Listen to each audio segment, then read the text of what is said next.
A improvisação aparece bem no começo, lá no comecinho da década de 80, ainda meio contaminado pelos happenings, né? Na época a gente chamava de happenings.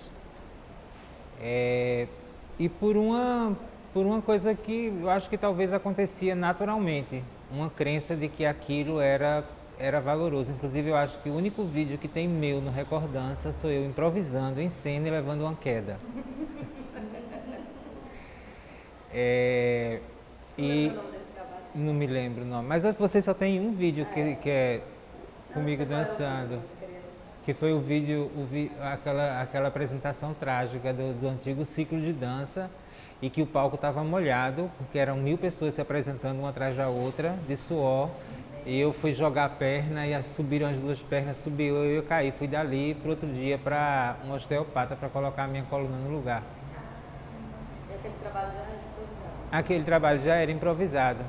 E naquela época eu fazia umas improvisações onde desse. Fiz improvisações no CAC. Tem uma performance que eu fiz lá que se chamava Se na Próxima Encarnação Não For um Duende, Eu Quero Ser uma Fechadura de Motel de quinta categoria. E eu estava investigando essa relação abusiva da mídia. Enfim, tinha uma televisão em cena, tinha uma criança que participou comigo da performance, que hoje já está um rapaz, inclusive acho que ele trabalha com imagem, que é o Sarungawa, o Gabriel Sarungawa, né, filho da Belinha. Então isso de uma certa forma no começo eu acho que se apresenta mais, até eu começar a trabalhar na Companhia dos Homens, fazer muita aula de dança, as apresentações com grupos daqui, Ayrton, Suyenes, Zdenek. Mesmo o trabalho de Zdenek sendo bem contemporâneo para a época, ainda não era improvisado, era coreografado. Isso foi amenizando, foi meio que sendo deixado de lado. Aí quando eu fui para a Europa, e lá eu basicamente só trabalhei com companhias de dança-teatro, todas as duas diretoras que eu trabalhei, elas só trabalhavam com improvisação. Então era bem específico, porque era improvisação no processo criativo para definir uma coreografia. Então, em cena mesmo, tinha pouco espaço para improvisação. E aí, mas isso de certa forma, esses processos, os resultados, eram os espetáculos que as companhias faziam, mas esses processos para mim foram muito importantes, principalmente na segunda companhia, em Frankfurt, porque eu comecei a perceber que no resultado final dos espetáculos, por ter sido improvisado, mesmo que a Marie-Louise Stiller, que era a diretora dessa companhia, o Freies Tanztheater Frankfurt, ela tinha sido bailarina da Pina Bausch na década de 70. Então ela trazia um pouco daquela metodologia de perguntas, então ela fazia perguntas e a gente ia tentando resolver no corpo. E aí ela filmava tudo, e aí ela selecionava o que ela achava que tinha mais a ver com a ideia dela, com a dramaturgia dela, a gente via aquilo no fim de semana. E aí ela dizia, olha, isso aqui a gente vai trabalhar essa semana nessa direção, para aqui ou para lá, ela ia dando indicações, né?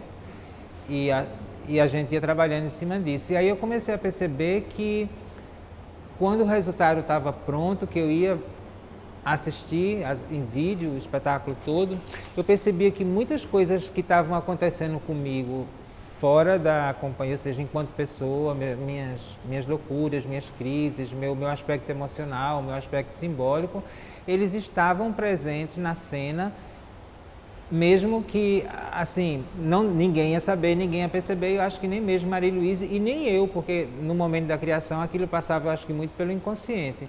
Mas aí eu fui percebendo o quanto as minhas próprias coisas estavam ali, que é quando eu vou justamente começar a viajar nessa coisa de imagem corporal, né? Como é que a dança que a gente faz improvisando interfere na gente, no modo de estar no mundo, fora da dança, e como o mundo fora da dança interfere no que a gente faz e produz na dança, né? Nos nossos processos criativos, que permeia até hoje minha pesquisa de mestrado vaguei aí em torno desse conceito de imagem corporal.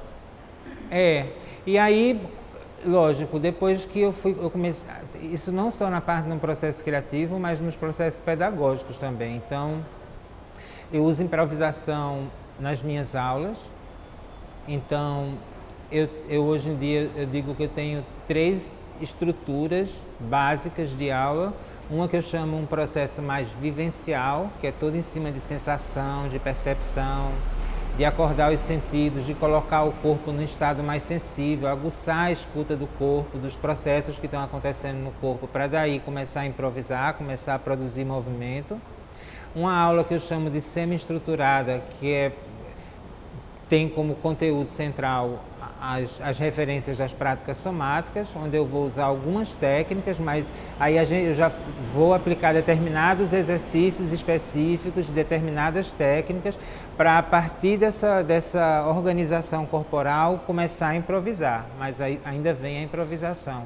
E uma aula que eu chamo de estruturada, essa foi a semi-estruturada, onde eu considero uma aula mais tradicional, onde eu apresento algumas coisas, em alguns momentos as pessoas repetem, mas a partir de um determinado momento da aula eu peço que, em cima daquilo que o corpo assimilou, ele comece a desvirtuar, a mudar, a desconstruir e encontrar a sua própria forma de fazer aquilo, né? De fazer aquela estrutura de movimento.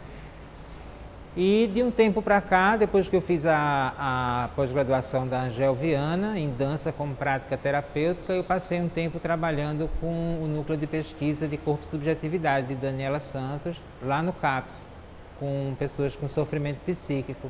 E lá também, dentro do ambiente terapêutico, o recurso principal do trabalho era a improvisação. Então, eu acredito muito na improvisação. Tanto é que é o tema central da minha pesquisa de mestrado, é a improvisação em dança, né?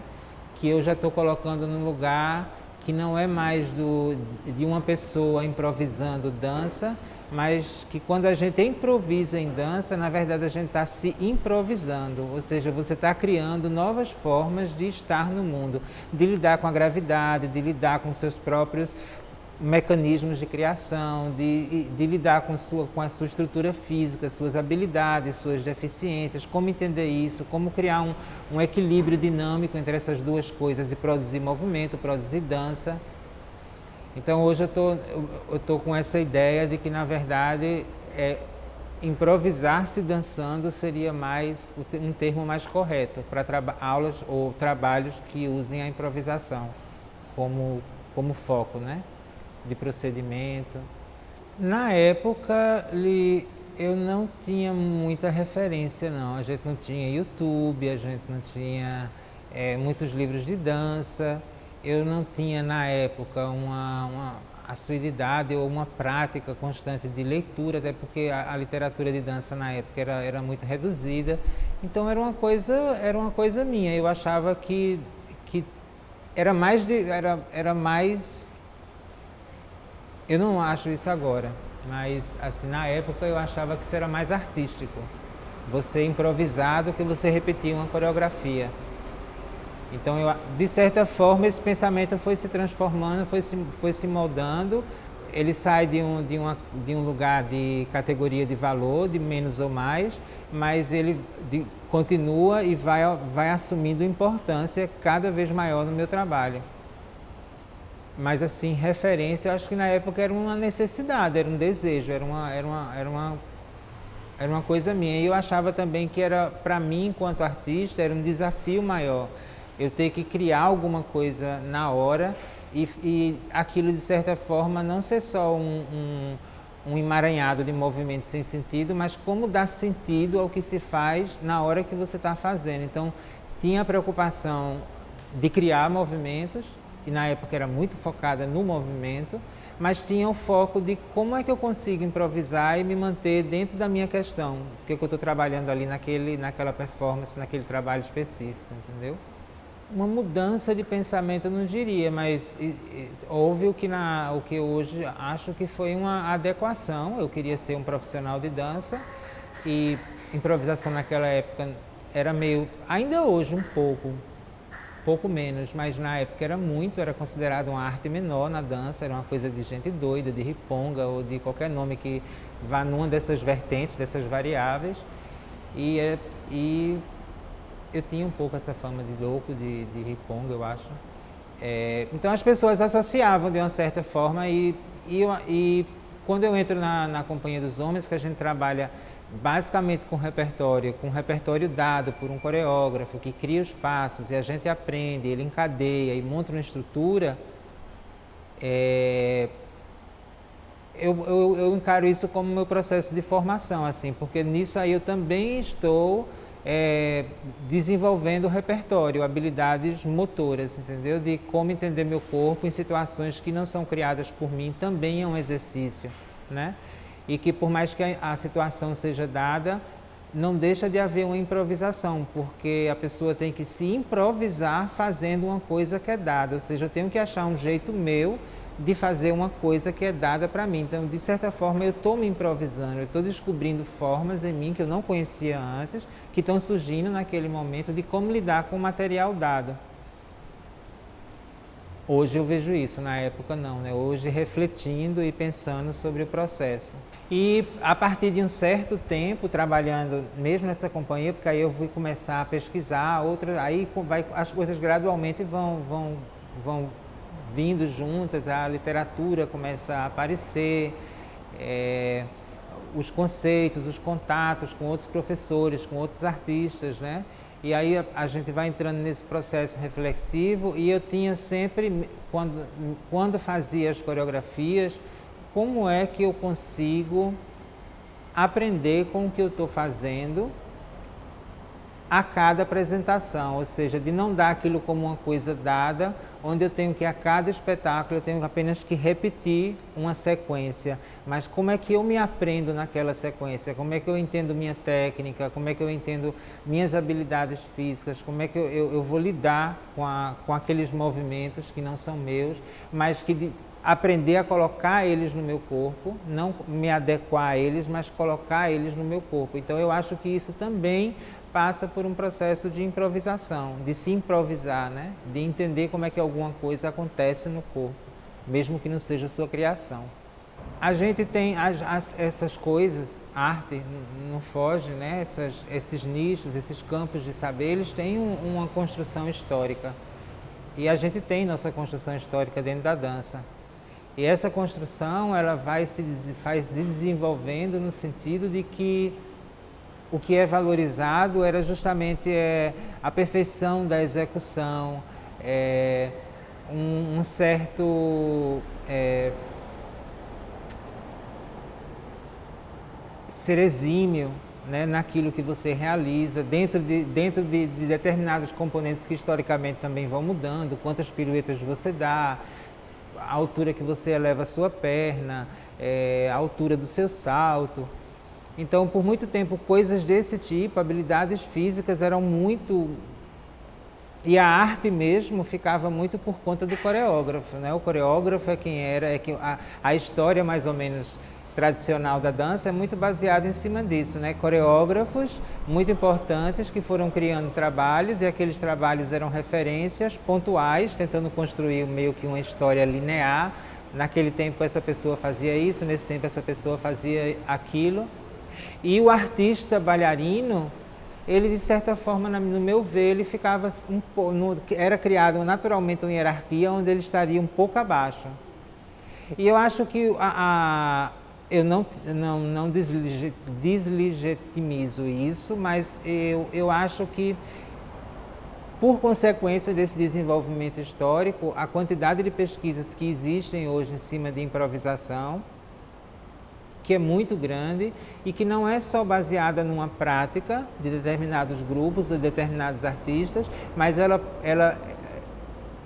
passa a ser um conceito, ela passa a ser uma ideia que é investigada, que é experimentada. Então, na academia hoje se produz muito sobre improvisação, né? Na academia se pensa muito a improvisação em todos os seus âmbitos, seja no pedagógico, seja em processos criativos, no artístico, entendeu? Mas as pessoas estão tentando entender, e aí as pessoas vão abordar a improvisação por diversas formas, pelas ciências cognitivas, pela neurociência, por processos criativos. As vertentes são muitas, né? E na dança-terapia, que basicamente trabalha com improvisação, não trabalha com nada dado, isso desde sempre, né? E numa história que vai correr paralela com a história da dança, principalmente no século passado, quando a dança-terapia começa a existir, começa a ser pesquisada, começa a ser praticada. E eu acho que hoje tem a ver com esse mundo móvel, essa tentativa da dança sair desse entendimento cartesiano, bionívoco, de uma coisa ou outra, de que só existe uma forma de fazer dança. Então hoje esse questionamento é muito forte na dança contemporânea, né? Que dança é que pode, né? E que corpo pode dançar? Isso são todas questões que estão permeando nossa área, nosso campo, entendeu? E eu acho que essas discussões elas são muito boas porque elas vão levar a gente, a partir do momento em que você... Hoje eu estava ouvindo uma coisa de Sueli Ronick e ela dizia... Não foi da Sueli Ronick, foi um vídeo, eu vi esse vídeo e vi um outro da Monja Cohen. E ela falava que para que haja primeiro uma necessidade de reflexão é preciso sentir. Então você primeiro sente, se você tem a raiva, ela estava falando pelo aspecto das emoções, né? Se você está triste, se você está alegre, se você está com inveja, a tendência normal que a gente tem é de simplesmente renegar aquilo. E ela vai falar que isso são facetas do humano, elas não vão desaparecer porque a gente não quer lidar com elas. Então o primeiro ponto é você sentir, porque no momento de sentir você gera uma reflexão. Por que é que eu estou sentindo isso? Né? E eu acho que para a dança também vai nesse mesmo sentido. Então, a partir do momento que a gente começa a desenvolver reflexões, percepções diferentes do que é dança, do que pode ser dançado, e infelizmente do que é valoroso em dança, porque eu não queria partir para aí, porque eu não acho que tem valor. Eu acho que a dança que é coreografada, ela tem um lugar, a dança que é improvisada tem outro lugar, a dança que é feita de X, Y, Z, cada uma tem seu lugar num contexto que é maior do que aquela prática individual em si. Aquilo faz parte de um contexto como um todo.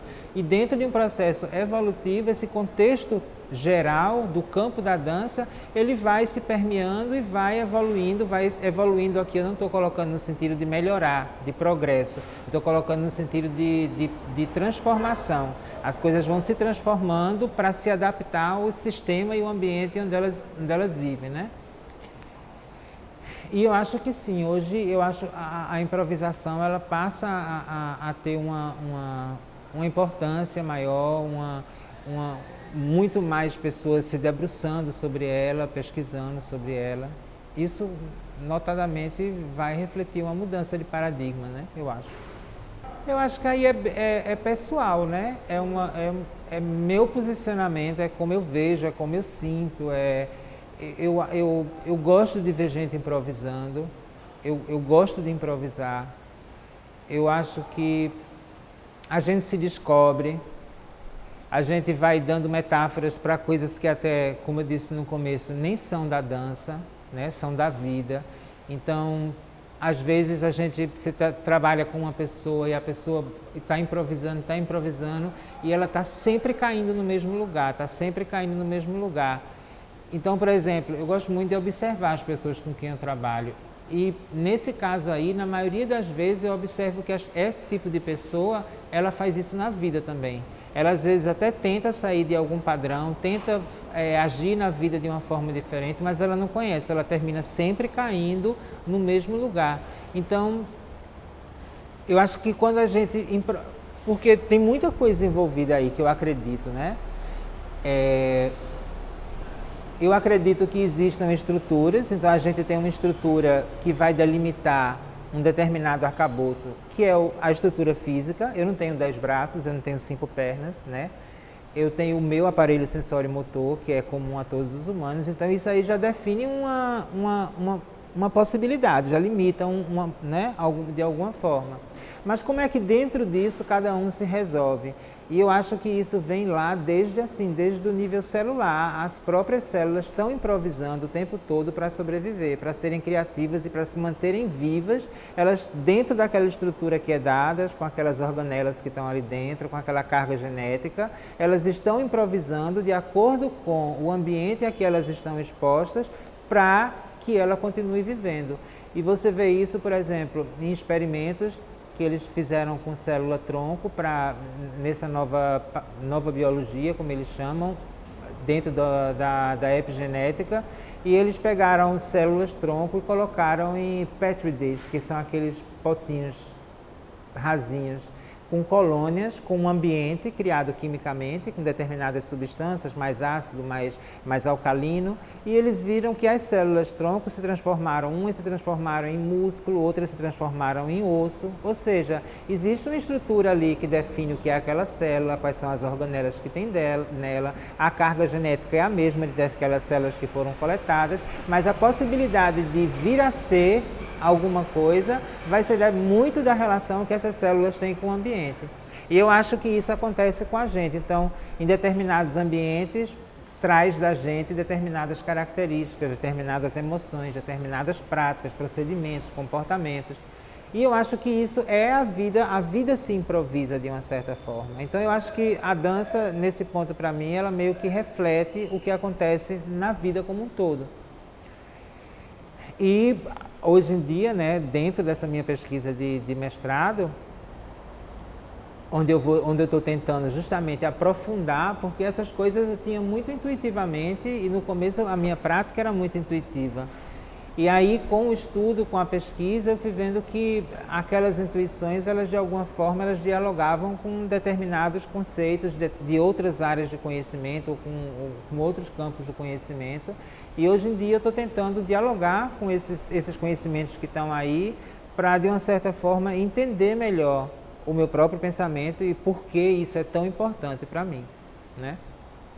Então, quando essa coisa da imagem corporal, por exemplo, a gente tem, antigamente, quando se começa a pesquisar sobre a imagem corporal, no começo do século, passagem do século XIX para o século XX, as pesquisas todas que aconteciam eram na área da neurologia.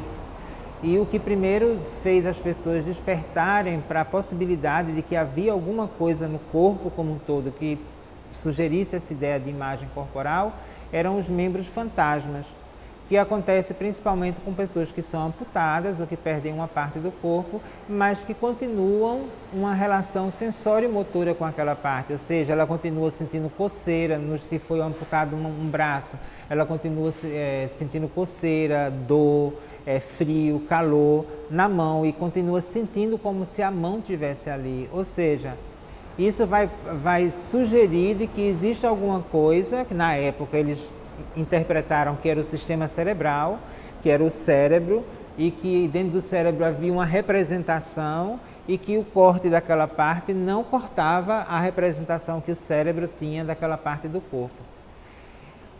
Isso é o começo, e muito ainda hoje, em imagem corporal, as pesquisas, a neurologia e a neurociência, a neurofisiologia, pesquisam ainda esse fenômeno. Mas bem no comecinho também do século passado, 1911, 14, um neurologista inglês, o Henry Head, ele vai desenvolver, a partir desse conceito de imagem corporal, o conceito de esquema corporal. E esse esquema corporal, ele é como se fossem os esquemas posturais da gente. Então, a gente tem que lidar com a gravidade, com a tridimensionalidade, e o corpo aprende a viver nesse ambiente, nesse environment. E para isso a gente vai criando, eu não gosto dessa palavra, mas acho que fica mais fácil para entender, vai criando programas mesmo, esquemas.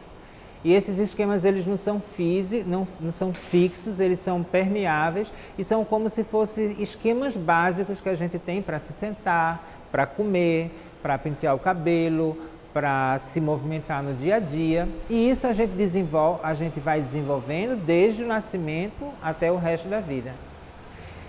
E dentro dessa relação de formação desses dois aspectos, porque no começo, até bem recentemente, 20 anos atrás, havia uma confusão, imagem corporal, esquema corporal, autoimagem, consciência corporal, tudo isso era colocado em diferentes áreas, porque virou um conceito que é pesquisado por diferentes campos do conhecimento, filosofia, neurologia, Merleau-Ponty falou da fenomenologia, ele falava muito sobre a imagem corporal, Henri Vallon na psicomotricidade, o próprio Piaget também vai abordar a imagem corporal, ou seja, é um tema que estava aí povoando diversas áreas do conhecimento, mas o nome era dado a uma coisa num campo e era dado outro nome à mesma coisa em outro campo.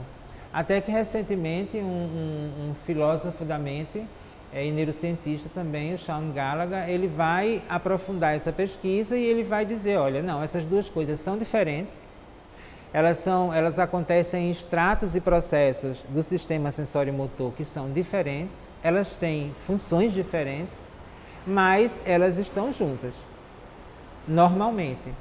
A não ser quando você tem alguma patologia, como por exemplo, você tem o que eles chamam de neglect, que isso é da literatura inglesa, eu nunca encontrei tradução em português assim. Existem casos de pessoas que, por exemplo, que têm um AVC e elas perdem um lado do corpo, mas elas não perdem só a motricidade, aquele lado é negligenciado, ela não sente, e ela não sente o lado esquerdo do mundo.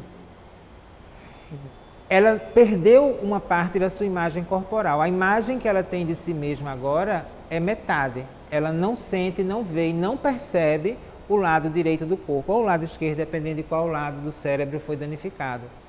Mas, mesmo pessoas com neglect, por exemplo, que não veem o lado esquerdo, e se você disser, mexa a mão esquerda, ela vai levantar a mão direita, crente que ela está movendo a mão esquerda, se você disser... abotoe sua camisa, ela vai usar as duas mãos com destreza. Ou seja, esse abotoar a camisa está relacionado ao como do movimento. Isso são os esquemas corporais. Então, esquema e imagem não é a mesma coisa, e embora elas normalmente estejam juntas, mas existem casos em que elas se separam. E aí vão ter outros casos, como as agnósias, enfim, as ataxias, outros problemas que a neurologia estudava, né? Se dedicou a estudar. E essas duas coisas, elas se desenvolvem na gente na relação que a gente estabelece com a gravidade. Ou seja, desde a forma como os pais, a mãe da gente vai carregar a gente, vai dar essa sensação de container, de uma coisa que segura, que molda. A forma como a gente vai aprendendo a lidar com levantar a cabeça, olhar para o mundo, se virar, se enroscar no berço, aprender a engatinhar, aprender a andar, tudo isso a gente está o tempo todo se relacionando com a gravidade. Então a gravidade ela tem uma importância muito grande no desenvolvimento das duas coisas, tanto da percepção que eu tenho de mim, da minha imagem corporal, como eu me vejo, como eu me sinto, as coisas que eu acredito, minhas fantasias, minha relação com o mundo, com o ambiente, desde o nível celular, transformando o que eu acho que sou, como os esquemas que eu tenho que desenvolver para lidar com a vida. Então, hoje em dia, minha pesquisa, existem hoje em dia várias metodologias ou práticas que são consideradas metodologias de primeira pessoa, que são metodologias que seriam o outro lado das metodologias de terceira pessoa, que é as metodologias da ciência básica que a gente conhece hoje, cartesiana, positivista, onde você observa um fenômeno fora de si para tentar entender aquele fenômeno e usar aqueles dados na produção de saber ou na produção de conhecimento acadêmico-científico.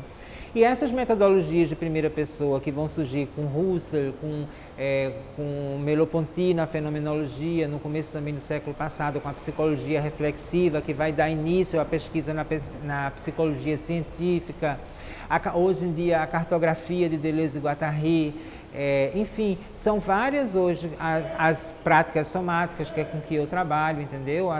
Os métodos de educação somática são todas práticas de primeira pessoa. O que caracteriza essas práticas? Elas são investigativas, elas estão investigando a experiência do sujeito elas estão investigando o self, elas estão observando o self, o ser está observando o self, e daquela experiência ele produz conhecimento.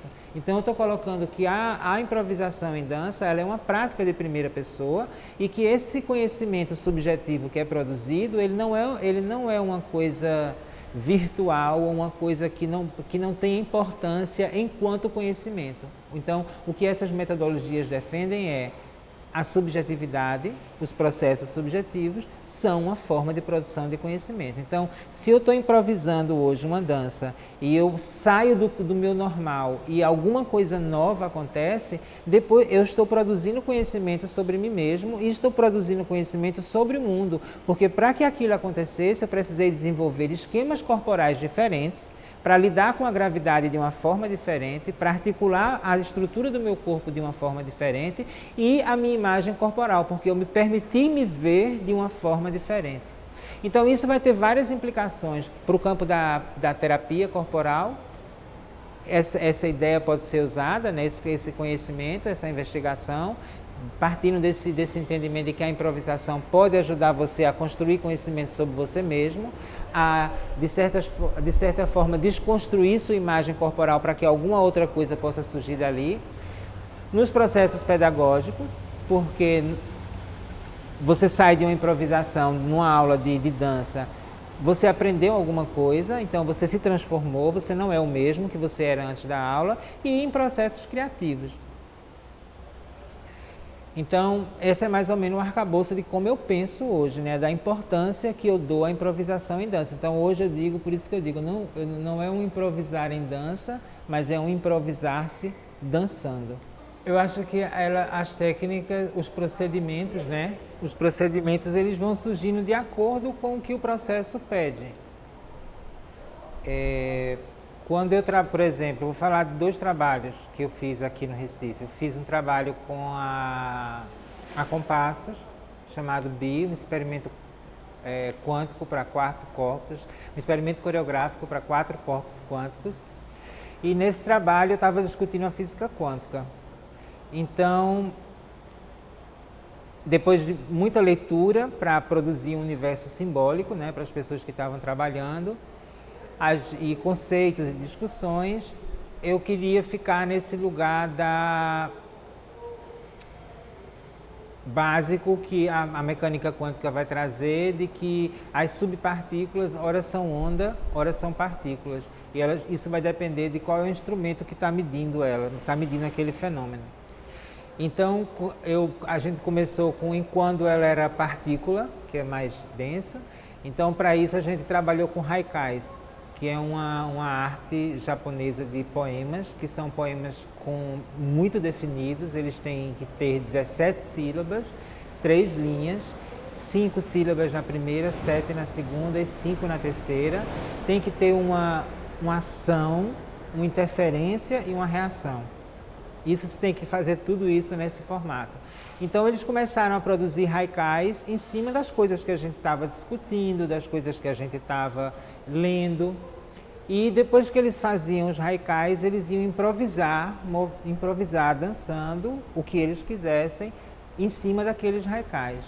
E em cima daquelas improvisações, e escolhendo o que eles achavam que era mais legal para eles, dentro do que a gente estava pesquisando no momento, para montar células coreográficas. Então a gente fez um processo aí grande, foi feito tipo um montante muito grande de material de células coreográficas. Aí a gente parte para quando é onda, quando é mais amorfo, quando não tem uma estrutura definida, quando não existe ainda concretamente, mas só no plano das possibilidades, como fala a quântica. E aí eles trabalharam com escrita automática, que é uma técnica de escrita, né, que vai ser desenvolvida também no começo do século passado. O André Breton ele usou muito, os psicanalistas da época usavam muito como uma forma de acesso ao inconsciente. É isso que a gente não tem forma definida. E em cima desses textos eles também improvisavam, a partir da improvisação, criavam células de movimento, e a gente foi organizando isso num espetáculo. E como eu queria manter eles de uma certa forma no estado de atenção, no presente, então o espetáculo ele tinha uma estrutura, mais ou menos, ele tinha os módulos que eu podia brincar a cada apresentação. Então hoje a gente vai fazer virado para lá, hoje a gente vai fazer virado para cá, hoje esses 2 blocos vão vir primeiro, esses 2 vão vir segundo. Tinham cenas específicas, eu fazia a sonoplastia, eu dizia quem ia fazer a cena, então eles não sabiam até o momento. Então havia sempre uma certa prontidão e uma busca deles constante durante o fazer, a ação cênica, de que não ficasse na forma e na representação. Cada módulo daquele tinha uma qualidade de movimento e o que era para ser trabalhado era aquela qualidade de movimento. E a mim interessava saber se mudando a qualidade de movimento, não necessariamente a coreografia ou o movimento, a estrutura, né, a forma, isso mudaria a forma como as pessoas que estão vendo vão se relacionar. E o que eu achei interessante, porque eu estava fazendo o som e eu ficava olhando as pessoas e eu ficava vendo como é que as pessoas reagiam fisicamente, sinestesicamente, a cada momento do trabalho, né? E isso era a minha pesquisa. Outro trabalho, isso foi um procedimento.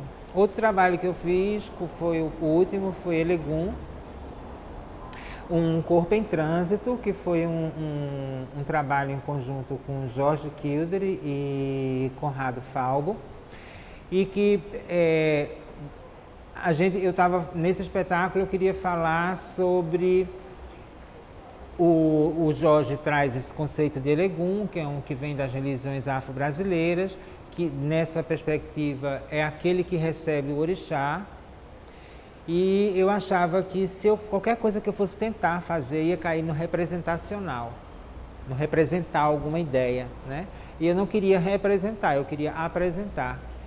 E como eu também tinha minhas leituras, meu interesse sobre esse universo, né, dessas religiões, o meu entendimento é de que esses orixás, na verdade, não são seres, mas são arquétipos, são coisas que estão muito profundas dentro do nosso nível celular, que estão aí, são forças da natureza.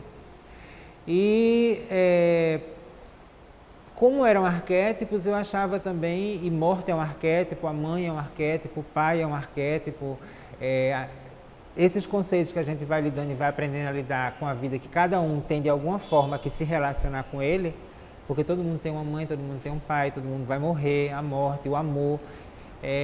Isso são coisas que atravessam a gente, que estão transitando a gente. Então eu achava que, na verdade, somos todos eleguns o tempo inteiro, porque o tempo inteiro esses arquétipos, a vida em si está atravessando a gente, deixando marcas, fazendo parte da nossa história.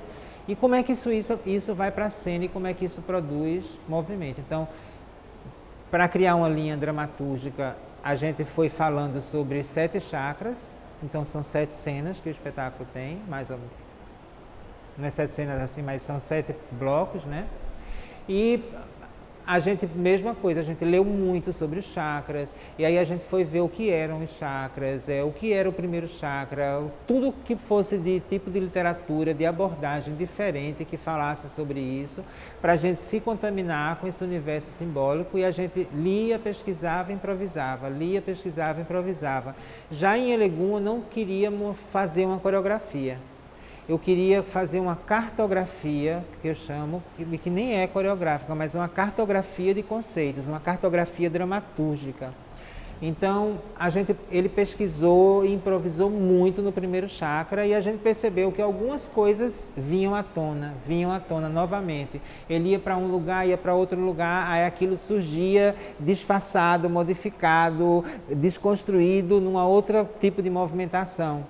Então, meio que foi se constituindo a massinha, a massa que ele tinha para trabalhar em cena. E assim a gente fez com todos os chakras. Então, quando chega na hora da encenação, ele é livre, ele tem aquela cartografia, aqueles elementos que ele tem que lidar, mas como ele vai lidar em cena, é a partir dele, da relação que ele está sentindo com ele, com o ambiente que ele está, as pessoas que estão presentes. Isso vai fazer com que determinadas coisas daquilo que foi construído venham à tona, e algumas vezes, que era o meu desejo, que surgissem coisas novas. a ideia, o meu desejo era esse, era que coisas realmente novas pudessem surgir no momento da apresentação, porque no ensaio é diferente. Na apresentação tem todo um contexto do você se ver, do você estar sendo visto, isso muda a nossa perspectiva, né, interna de como você produz movimento. Então, para cada trabalho, o procedimento é diferente. Então, o trabalho, a dramaturgia, a ideia, o conceito que está ali por trás é quem vai fazer com que eu pesquise uma forma, procedimentos que mais ou menos eu ache que vai chegar naquele lugar que a gente está, naquele processo que a gente está querendo desenvolver. E também nessa perspectiva de que é improvisação. Então, de repente, não está funcionando essa metodologia, então eu vou tentar uma outra metodologia até a gente descobrindo como é que a gente se acerta, né? Tanto de coisas que eu vi, que eu li, que eu assisti, então improvisação a partir de perguntas, por exemplo, como a Pina Bausch, improvisação a partir de estados sensórios, uma outra técnica de improvisação, que é só uma raiz, daí pode surgir para uma infinidade de outras abordagens. Improvisação a partir de imagens, né? Então, em oficinas eu faço muito isso, às vezes trazer imagens diferentes dentro de distribuir com o grupo e pedir que o grupo, como é que aquilo reverbera no corpo deles. As metodologias são muitas, então hoje em dia eu sei que tem esse histórico, eu sei que é muito tempo de atuação, então tem coisas que vão se transformando, então eu já não sei direito o que é, não vou dar o nome, é meu, o que é do outro, entendeu? Até porque eu não acredito hoje em dia muito mais nessa tipo de autoria. Mas é isso, hoje em dia eu tento trabalhar nesse sentido. A proposta que eu tenho vai definir a minha questão, vai definir a minha metodologia, quase como a gente faz na academia, né?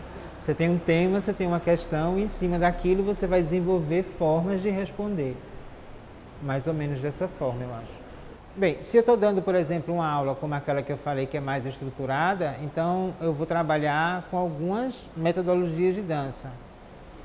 Para mim, o que vem mais à tona é a técnica de release, os exercícios de educação somática, a técnica de dança moderna de Limon, Falco, né, que também tem a coisa do release, de recuperação e queda.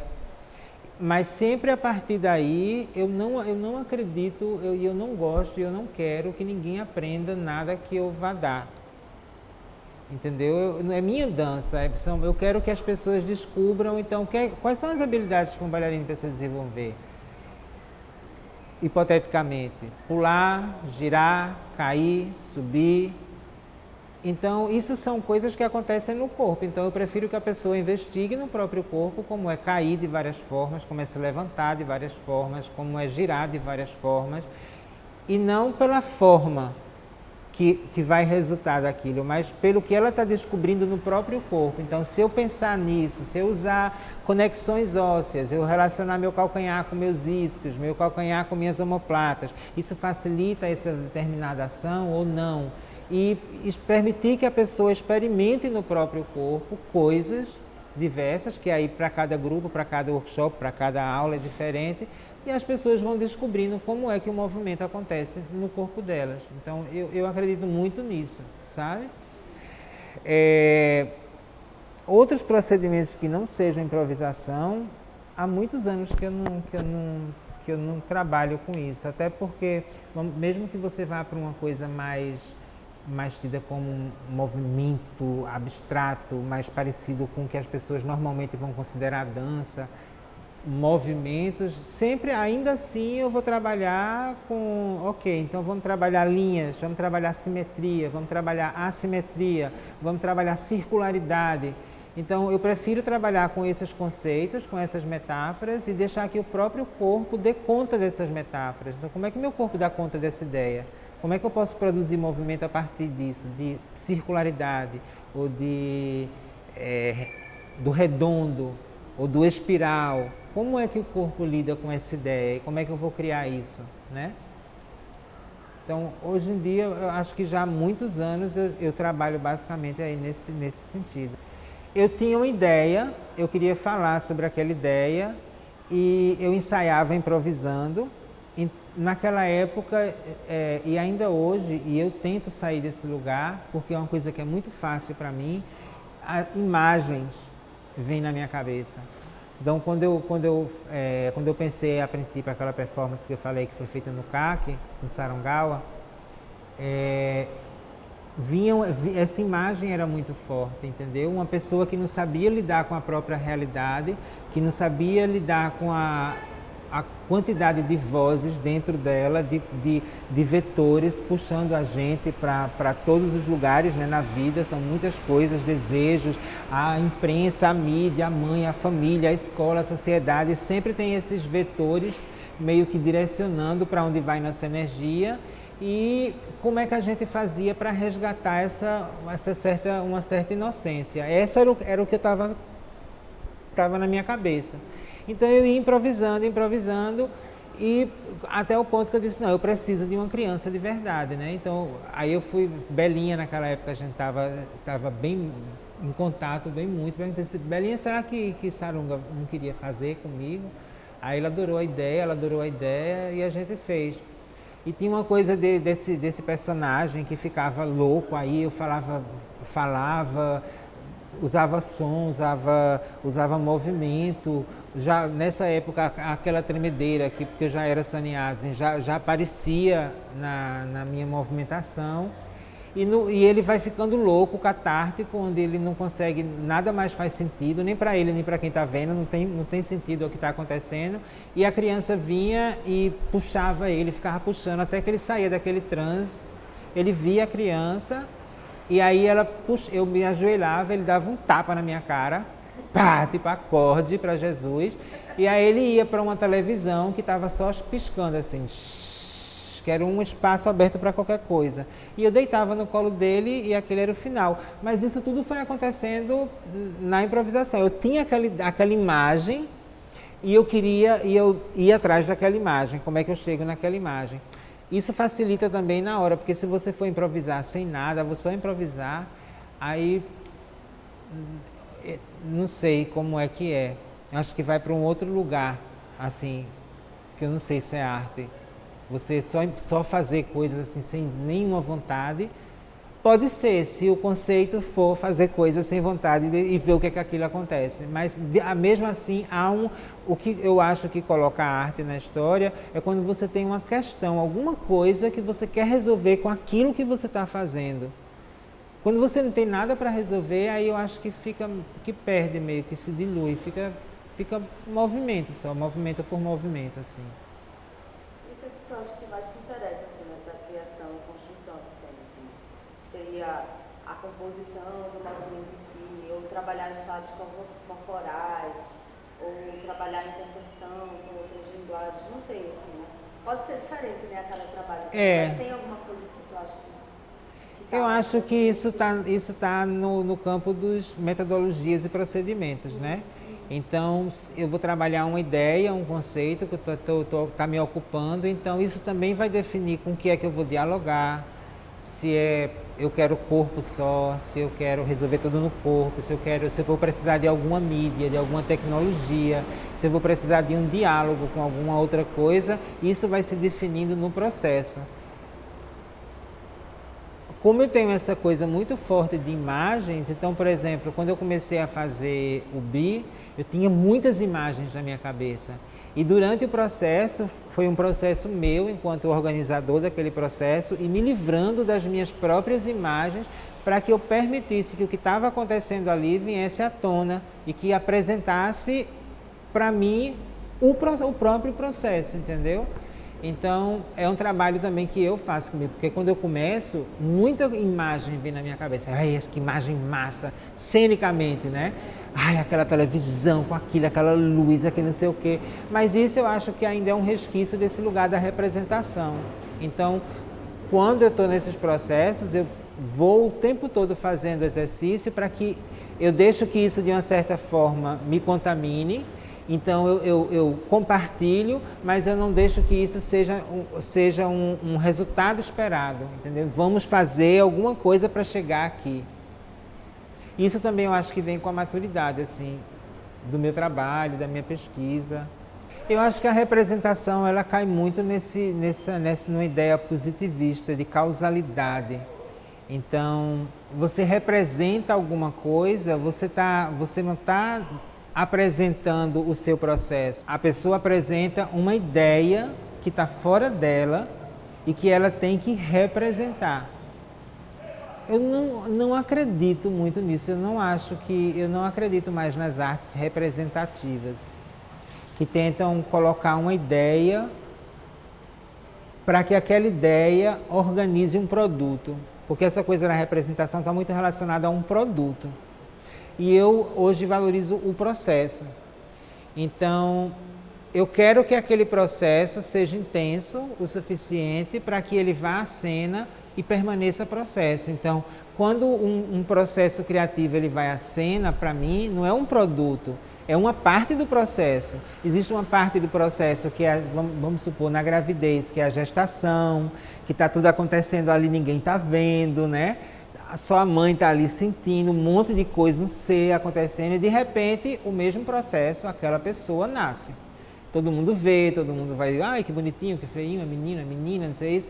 Eu acho que com o espetáculo vai por aí, existe essa parte do processo e que não necessariamente pode ser assim, porque pode ser que se alguém decida fazer um processo aberto, então ele é aberto do começo ao fim, então tem gente observando, assistindo, interferindo, trocando do começo até o final. E que essa parte é mais ainda esse lugar que a gente ainda está na arte, da arte ser apresentada, né? De ser apresentada para apreciação, para relação, para interlocução, para articulação, como cada um vai chamar, mas um compartilhamento. Ó, a gente tem essa ideia, a gente está processando essa ideia desse jeito, como é que isso afeta você, como é que isso toca você, como é que isso toca o outro, né? Então, por isso que eu acho que estou mais nesse lugar hoje do presentificar, né? Do processo. Então, existe o processo como um todo e como hoje eu continuo, assim, a improvisação continua sendo uma base para o meu trabalho, cada apresentação é diferente. Então, eu não posso apresentar aquilo como um produto, porque não é um produto, entendeu? Até mesmo espetáculos que são mais definidos, assim, eu vou dizer, eu não permito que ele enrijeça, assim, não, hoje eu vi isso, vamos tentar, amanhã a gente ensaia, então, ok, vai ter uma coisa mais próxima do produto, mas o produto nunca está pronto. O produto está sempre se transformando, entendeu? Então eu vejo o artista em cena, o intérprete criador vê, então tem essa troca, poxa, essa cena nessa hora eu acho que não está fazendo sentido, tá? Então vamos procurar uma coisa que faça sentido, né? Improvisar. Porque eu não me lembro o nome dela, o primeiro nome é Gouveia. A gente vai lendo essas coisas na academia, tudo se transforma sobrenome e data, né? Gouveia 2008.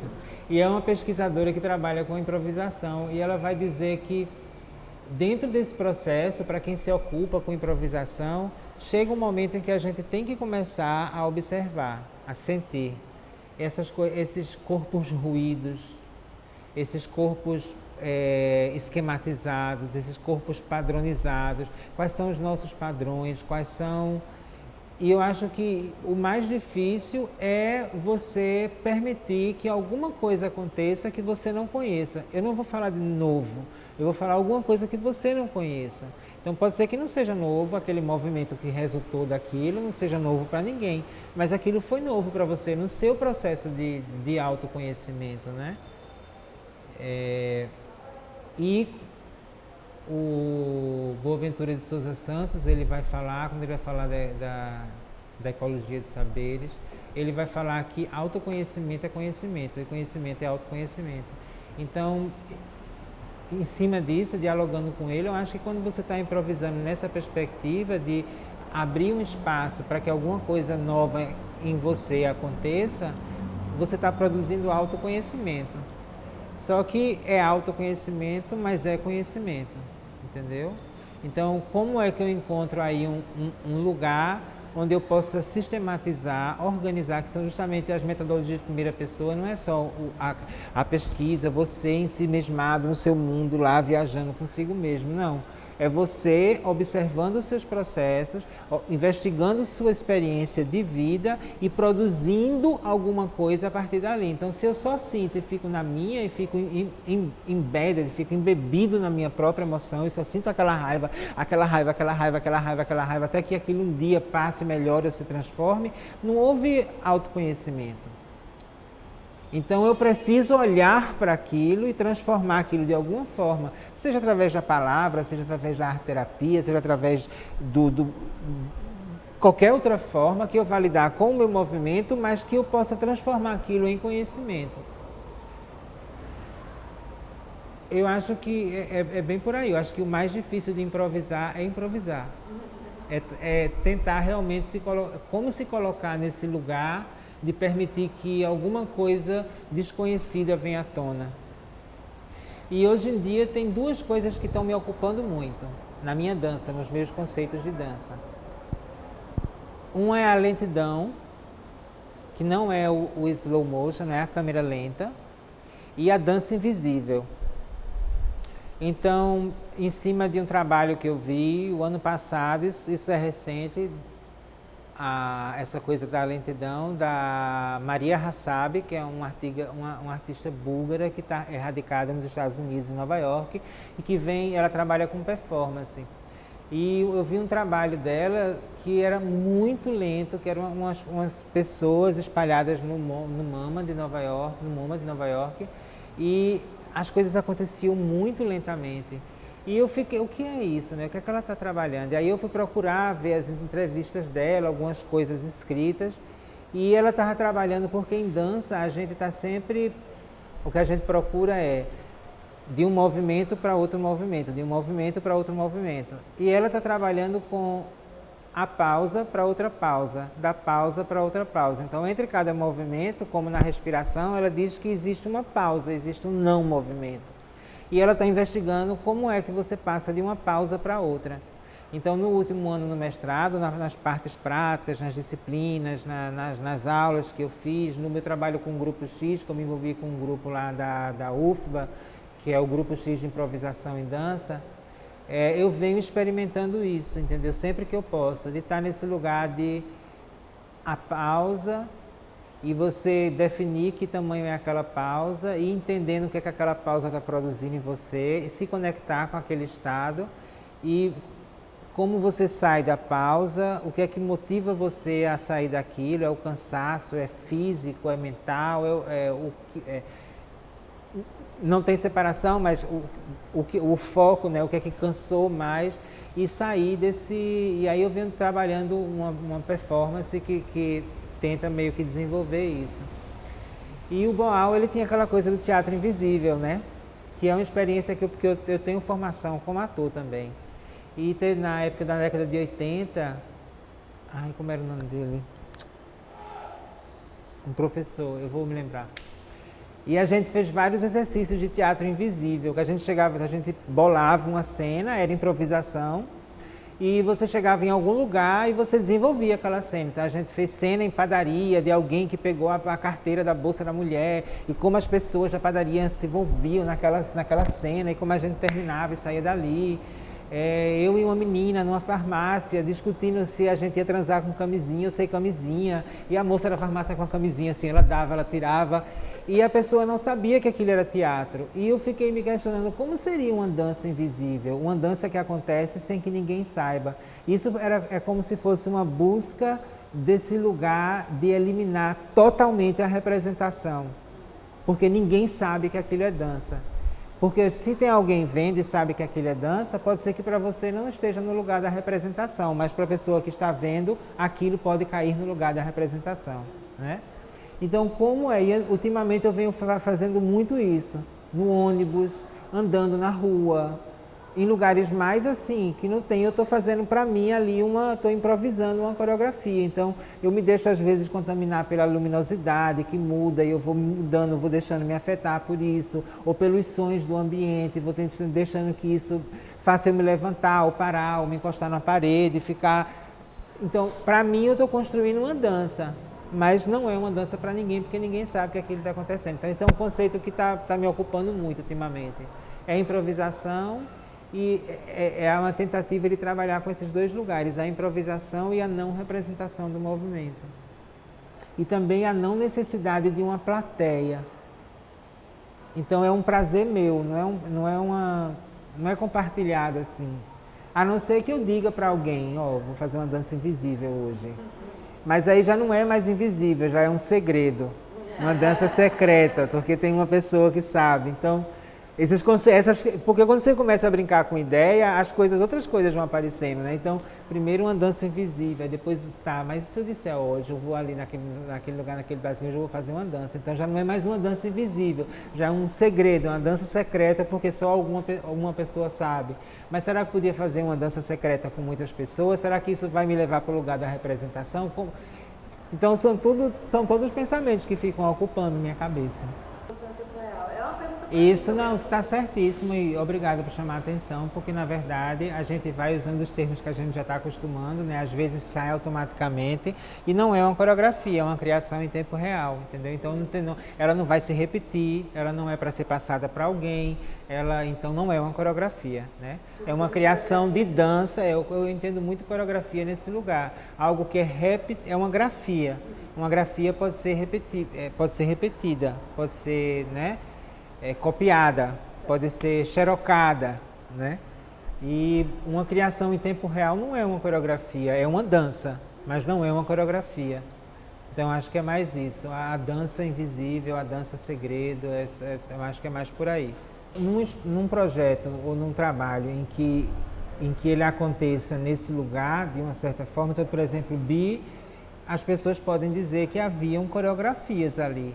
E aí independe de mim, depende de dizer se aquilo era ou se não era, entendeu? Eu acho que aquilo era uma dança e era uma criação em tempo real, por mais que existissem células que fossem repetidas, mas a função não era repetir a célula, a função daquilo era investigar um estado de corpo fazendo aquela movimentação. Então eu não tinha o objetivo de que fosse uma coreografia, que houvesse ali uma tentativa de repetição exata de algo que já aconteceu no passado, entendeu? Então existia uma organização de movimento estruturada, mas que de certa forma buscava também as suas brechas, suas fugas. Então, como é que eu posso fugir desse entendimento no corpo de quem está fazendo, né? E para quem está vendo também. Tá, então a gente define primeiro de que a cena não é só no palco, de que a cena é no momento em que você define que aquilo é cena, né? Então pode ser na rua, no palco, em qualquer lugar. Eu acho que é coreografia se existe a intenção de quem faz de reproduzir o que você fez antes, sabendo que você vai reproduzir aquilo depois. Então, e que você não está fazendo nenhuma pesquisa ali de movimento, de entendimento, de percepção, até mesmo de execução, está só tentando repetir aquilo dentro de um padrão do que seria talvez dentro da dança que a pirueta fosse mais bonita, que a perna fosse mais alta. A preocupação é essa, em aperfeiçoar a forma de representar aquela dança. Então eu acho que está no lugar da coreografia. E essa dança que acontece, que ela é criada em tempo real, ela está em qualquer lugar, em qualquer circunstância, onde o objetivo não seja esse, de repetição. De achar que existe uma dança que é estática, até porque eu acho que essa ideia de repetição precisa ser reconsiderada, porque não existe repetição, na verdade. Então a pessoa está tentando fazer uma coisa que não existe. Não existe virtualmente, ela não existe na realidade física. Então, para repetir aquela experiência, que é o que a ciência tenta fazer, tenta circundar um objeto de pesquisa dentro de situações muito específicas para saber se aquele fenômeno vai se repetir. E isso não acontece na vida, porque mesmo que você faça uma coreografia com o intuito de repetição e que ela vá para o palco, e mesmo que o palco seja o mesmo, você ontem estava de TPM, hoje você menstruou. Ontem a luminosidade era uma, hoje a luminosidade era outra. Ontem você não teve engarrafamento para chegar no ensaio, no espetáculo, hoje você teve. Tudo isso muda você, muda seu corpo, muda seu estado, muda a circunstância. As pessoas que estão vendo são outras, a energia, a vibração que elas estão colocando em você, a intencionalidade é diferente. Então tudo isso muda a ação. Mesmo que as pessoas não acreditem, mas se elas é só ler um pouquinho e ir atrás de informação, que elas vão entender que isso é assim. Que repetição não existe na natureza. No universo não existe repetição. Nada se repete. Então, a própria tentativa já é em vão. Então, como é que a gente pode atualizar esse conceito? Até para quem hoje trabalha com coreografia. Então, existiria alguma forma de se manter nesse lugar da coreografia, algo que está mais ou menos estruturado, definido, mas que ao apresentar você não está buscando uma repetição, está buscando o entendimento do presente? Será que só a intencionalidade disso vai tirar o lugar da representação e apresentar alguma coisa que a priori já está estruturada? Então, isso eu acho que depende muito das pessoas que estão envolvidas no projeto, né? Depende do trabalho, né? E quando a gente fez BI, eu coloquei no programa Designer de Movimento. Na época eu achei que eu estava fazendo isso. A gente criou muito movimento e eu estava só organizando aquilo, tentando dialogar com uma ideia.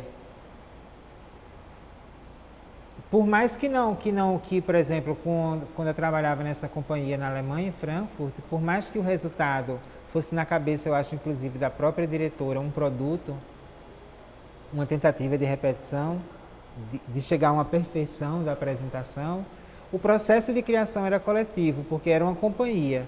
Então, a gente tinha que responder uma pergunta. Às vezes, tu tinhas que responder uma pergunta sozinho, mas na grande maioria das vezes nós tínhamos que resolver uma pergunta junto. Então era um processo colaborativo. Então eu acho que hoje, eu não sei porque, por exemplo,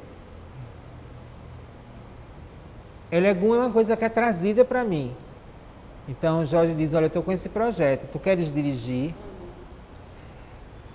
Aí, por mais que a proposta seja de dirigir, mas eu acho que eu não dirigi, eu acho que a gente compartilhou um processo com funções diferentes. Então eu estava tentando usar meu conhecimento, minha prática para chegar num resultado, para facilitar aquele processo, e ele também estava de um outro lado, mas tentando também que aquele processo acontecesse.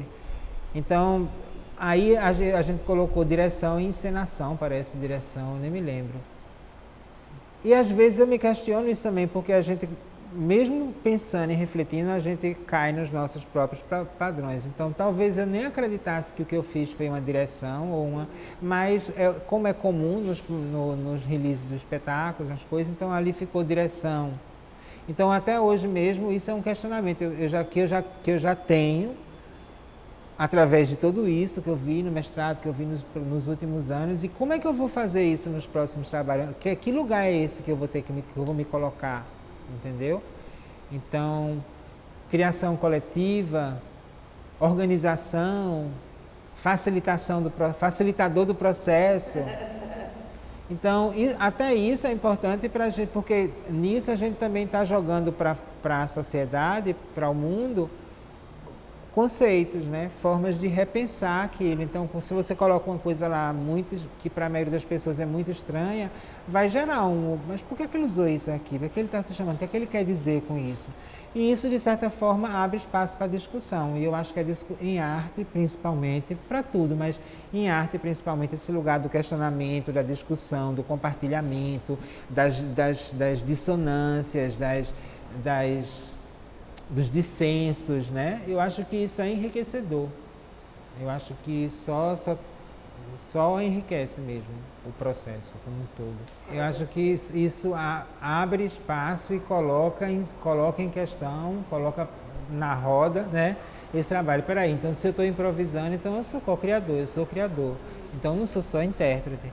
Isso já produz uma reflexão sobre esses papéis que por muito tempo foram muito rígidos e bem definidos, entendeu? Então, a coisa do intérprete criador, né? Ou co-criador, ou o nome que vai se usar para implicar que aquelas pessoas que estão ali, todas elas participaram de um processo criativo. E mesmo que as pessoas, em determinado ponto, ou em uma determinada situação, elas talvez digam, não, ele é só intérprete, mas não é. Porque eu acho que a pessoa disse, ela está ali, ela está tentando investigar aquilo nela. Como é que eu danço essa coreografia que não é minha? Como é? Eu estou criando também, eu estou dando, não é no corpo dele. É muito complexo esse ponto, entendeu? Porque eu acho que a gente nunca sai desse lugar do criador. A gente não sai, mas é como aquela coisa, não existe repetição, mas as pessoas tentam repetir. Então, eu acho que talvez todos sejam criadores, com perspectivas e formas diferentes de abordar isso, mas muitas pessoas não queiram ser criador, ou não se vejam como criador. Então, muitas pessoas que trabalham com técnicas mais estruturadas, de movimentos mais definidos, como o clássico, por exemplo, pessoas que fazem clássico por muito tempo, quando chegam em aulas de improvisação, na maioria das vezes o relato é de que elas têm muita dificuldade de improvisar. Mas é porque ninguém nunca disse que a aula, toda a vida dela, fazendo clássico, elas estavam improvisando, elas estavam tentando arrumar uma forma diferente de lidar com a gravidade, de lidar com as mudanças do próprio corpo numa situação que talvez se repita. Então, o plié de hoje não é o plié de amanhã, como não é o plié de ontem, por mais que seja um plié. Então, talvez acho que os próprios professores dessas técnicas que são mais estruturadas, tem uma certa, caem no lugar mais da rigidez, pudessem repensar essa ideia, entendeu? Então, como é que eu faço para que isso que acontece, dentro de uma forma tão estruturada, possa contribuir para a experiência, possa se transformar numa experiência para a pessoa, possa ser um processo investigativo? Porque às vezes eu fico pensando, é impossível, não tem esses filmes que são em time-lapse, né? Time-lapse, não? Você pega uma coisa que acontece muito devagar e aí depois ela vai muito rápido. Eu queria, e dizem que tem pessoas que dizem na hora de morrer a gente vê um time-lapse da vida toda, né? E eu queria ver um time-lapse da vida toda, porque quando você nasce e quando você morre, definiu-se, se fosse assim, uma coreografia, porque ninguém pode mudar aquilo, ninguém pode repetir, mas ninguém pode mudar. Aquilo aconteceu. Então, se aquilo fosse filmado, seria a coreografia da sua vida. Então, coisas que a gente não dá, já dá por garantido, por dado. Por exemplo, você não acorda e levanta todo dia do mesmo jeito. Você improvisa uma forma nova de levantar da cama porque você acordou diferente, né? Você não toma banho todo dia da mesma forma. Um dia você começa pelo pé, outro pela cabeça, outro pelo braço. Então, coisas que a gente tem que fazer e que a gente faz todos os dias, nem elas não acontecem nesse lugar, né? Da coreografia, da repetição. A gente está sempre se improvisando na vida. E eu acho que se a gente está sempre se improvisando na vida, a dança como como vida também tem que, de uma certa forma, incorporar essa ideia, entendeu? De que não existe repetição, de que você tem que aproveitar aquele momento, aquela prática, aquele procedimento para que aquilo se torne experiência para você, para que aquilo possa produzir conhecimento, autoconhecimento para você, para as pessoas que estão envolvidas no seu processo. Eu acho que isso tudo enriqueceria mais a dança de uma certa forma. Porque as pessoas dizem, não, mas é muito rígido, é muito isso. As pessoas, é só uma ideia. E uma tentativa de manter uma ideia, porque como a gente falou antes, essas ideias não acontecem a repetição, né? Então, se não acontece a repetição, então como é que eu posso atuar, agir a partir dessa ideia, né? De que eu não posso repetir e de que eu posso aprender com a minha experiência. Na época ainda se tinha essa perspectiva da repetição, da representação, da coreografia como sendo a mais alta arte da dança, a mais valorosa arte da dança, aquilo que realmente era a arte de dançar. Então tudo que não se encaixasse naquilo era considerado como uma coisa menor, inclusive pelas próprias pessoas que faziam, por muitas pessoas que estavam começando a dançar, né? Improvisar é mais para dança de criança, é mais para dança criativa, é mais terapia, é mais para biodança, estava muito nesse lugar. E de certa forma, Porque isso a gente está falando o quê? No meu caso, década de 80, que eu comecei a dançar. Então, toda a década de 80, isso foi muito forte. Década de 90, isso começa a se diluir. Nos anos 2000, uma explosão do intérprete criador, dança contemporânea. E nessa década que a gente está agora, então, isso passou a ser tema de muitas discussões, de muita pesquisa, tanto prática, artística, como acadêmica.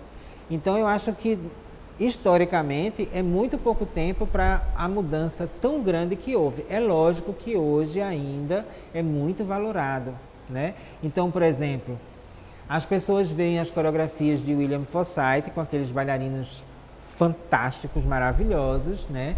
Que todo mundo queria ser, que todo mundo queria dançar para William Forsythe, né? Pelo menos uma grande parte das pessoas que eu conheço queriam ter essa experiência.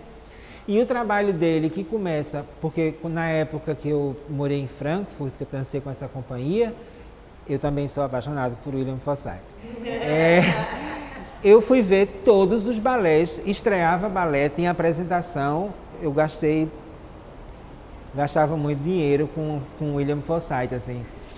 Eu investi nisso até mesmo com a forma de pesquisa. Então teve uma época que eu perdi, inclusive, isso. Eu tinha 14 cartazes dele, de espetáculos que eu fui assistir. Então eu vi ao vivo 14 trabalhos de William Forsythe. Então eu sou meio dislexo, tenho Alzheimer precoce, então eu não me lembro mais, se eu me lembro da cena, eu não sei mais em que espetáculo era. Mas eu vejo que tem um percurso próprio dele aí, de no começo serem coisas mais estruturadas, e hoje em dia eu vi, há uns 3 meses atrás, eu vi uma entrevista dele no simpósio que aconteceu lá em Frankfurt, e era ele e mais os bailarinos dele e pessoas que trabalharam com ele falando sobre esse processo como é, né? E quando os bailarinos foram falar, foi que eu fui entender realmente como é que ele está estruturando o trabalho dele atualmente. Então, é totalmente improvisação. Então, acho que surge com o trabalho que ele tem um livro, um DVD chamado Tecnologias de Improvisação, que eu acho que surge de uma pesquisa, de uma investigação prática, e que ele vai refinando esse processo. Então, eles estavam dizendo, não, hoje em dia a gente não só improvisa movimento, mas a gente improvisa o estar em cena, porque às vezes eu estou aqui, mas eu percebi que o meu colega no trabalho dele, ele foi para um outro lado do palco, e eu tenho que estar ligado porque pesou tudo para o lado de lá, então eu vou fazer minha improvisação para cá, então não é só eu, a improvisação não está sozinha, não é você no seu mundo, né? Então, é todo um contexto ali. Ele entrou nessa dinâmica, eu sei que o contraste com essa dinâmica é essa dinâmica. Então, eles tinham que estar ligados em muitas variáveis e responder naquilo. E eu acho muito difícil que uma pessoa vá assistir, muita gente, e saber ou achar que aquilo é improvisação. Acha que aquilo é uma coreografia e que se ele for lá no outro dia, ele vai ver do mesmo jeito. Então, eu vi trabalhos mais de uma vez, lógico. Então, eu vi trabalhos bem no começo, lá na década de 90, em que no outro dia era a mesma coisa. Como foi se desenvolvendo para esse lugar, que no outro dia não era a mesma coisa, entendeu? Então, são pessoas de nome, são pessoas importantes dentro do nosso campo, entendeu? São pessoas que refletem, são pessoas que são tanto pesquisadas, mas que são olhadas como um parâmetro, porque se reconhece nelas uma certa inteligência, uma certa trabalho consistente e sistemático de investigação, de pesquisa. Os trabalhos deles nunca são só a dança em si, mas ele está sempre dialogando com outras áreas do saber, ou outras artes, com outras tecnologias. Então, eu acho que é isso. Eu acho que a improvisação hoje em dia, graças à dança, graças aos processos evolutivos, está realmente fazendo as pessoas refletirem, se posicionarem de uma forma diferente.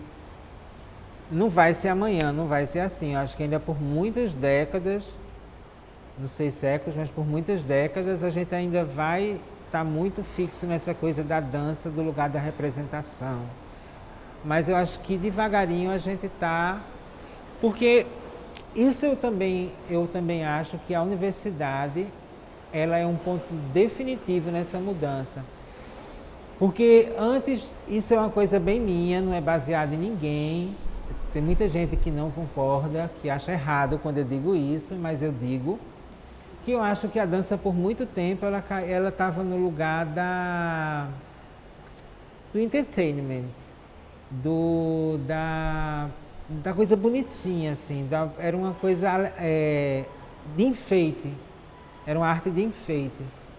E sem muita profundidade a gente não pode dizer, mas era uma coisa de enfeite mesmo, era uma coisa para ser bonita, para ser apreciada naquele lugar da beleza. Aquelas pessoas podem fazer coisas que eu não faço, e as pessoas se identificarem quase com a relação de circo, circense, o ser humano normal e aquela pessoa que dá nó no próprio corpo, que gira no ar, faz mil malabarismos. E eu acho que a dança, a academia, pela própria função de reflexão, de produção de conhecimento de uma forma totalmente diferente, as pessoas de dança que vão para a academia, elas começam, epa, mas espera aí, como é isso? Isso é assim? Será que é assim mesmo? Mas se não for assim, pode ser como? Então, são perguntas básicas que catapultam você para lugares totalmente diferentes. Então, muitos artistas, eu acho que esse diálogo é muito profícuo hoje. Artistas na academia, as pessoas que são da academia, que talvez não tenham a prática de dança, dialogando com os artistas. E isso tudo eu acho que está modificando essa paisagem da dança, o campo como um todo, entendeu?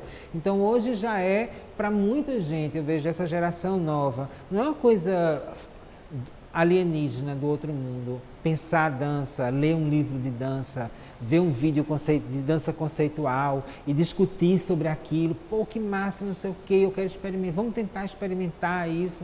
Eu acho que é a partir daí que esse processo evolutivo acontece, né? As coisas vão se transformando, eu não sei para onde vai, mas eu estou gostando do caminho, assim, eu estou gostando dessas mudanças, né? Eu estou gostando desse aprofundamento e entendimento, porque eu, pessoalmente, acredito que a dança é uma das atividades humanas que tem a maior potencial de aprofundamento do humano, da gente, na gente mesmo, e a gente na gente mesmo, porque a gente não é só no vácuo, né? Quando eu digo isso, a gente está sempre em relação.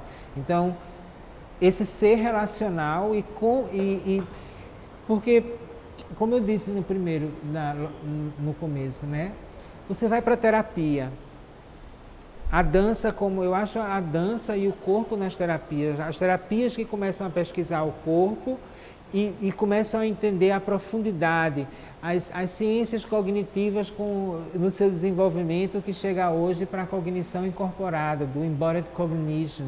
Então, provando a própria ciência mais dura que existe, neurociência, ciência cognitiva, mostrando que não existe separação de mente e corpo, de que o corpo é a coisa mais complexa que existe e que não existe nada que aconteça na vida da gente que seja fora do corpo.